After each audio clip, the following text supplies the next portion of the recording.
जय हिंद प्यारे साथियों, आज हम बात करने वाले हैं यूपी बोर्ड क्लास 10th के ज्योति जवाहर खंड काव्य के नायक पंडित जवाहरलाल नेहरू के चरित्र चित्रण की, जो कि बोर्ड एग्जाम के लिए बहुत ही महत्वपूर्ण रहने वाला है।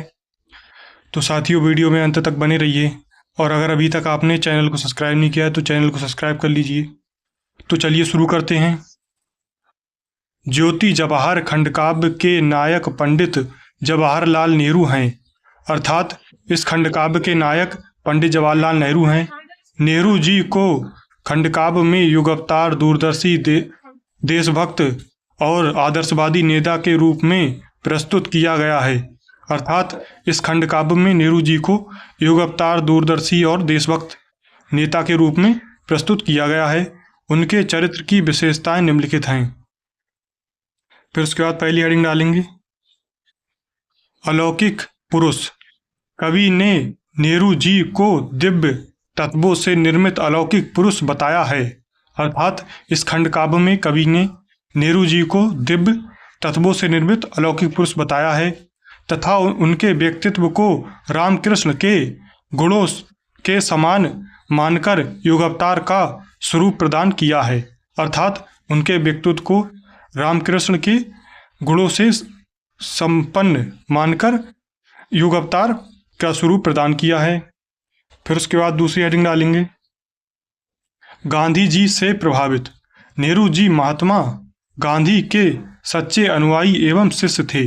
अर्थात नेहरू जी महात्मा गांधी के शिष्य थे। उन्हें गांधी जी से सत्य, अहिंसा, उदारता, मानव प्रेम, करुणा का आशीर्वाद प्राप्त हुआ था। अर्थात नेहरू जी को गांधी जी से सत्य, अहिंसा और उदारता, मानव प्रेम, करुणा का आशीर्वाद प्राप्त हुआ था। फिर उसके बाद तीसरी हेडिंग डालेंगे, स्वाधीनता सेनानी। कवि ने नेहरू जी को एक उत्कृष्ट देशभक्त और स्वतंत्रता सेनानी के रूप में चित्रित किया है।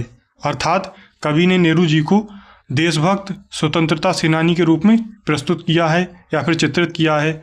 महाराष्ट्र इस युग पुरुष को शिव की तलवार के रूप में प्रस्तुत करता है। अर्थात महाराष्ट्र जो है वो नेहरू जी को युग पुरुष या फिर नेहरू जी को शिव की तलवार के रूप में प्रस्तुत करता है। फिर उसके बाद चौथी हेडिंग डालेंगे, नवराष्ट्र के निर्माता। भारत को स्वतंत्र कराने के पश्चात नए राष्ट्र निर्माण कराने वाले में जवाहरलाल नेहरू का नाम अग्रगण्य है। अर्थात भारत को स्वतंत्र कराने में और नवराष्ट्र के निर्माण करने में जवाहरलाल नेहरू का नाम सबसे आगे है। देश का सर्वाधिक उत्थान और विकास करने के लिए उन्होंने पंचवर्षीय योजनाओं का आरंभ किया। अर्थात देश का उत्थान करने के लिए उन्होंने पंचवर्षीय योजनाओं का आरंभ किया। तो साथियों, वीडियो पसंद आई हो तो वीडियो को लाइक करें और ऐसी और वीडियो पाने के लिए चैनल को सब्सक्राइब करें। धन्यवाद।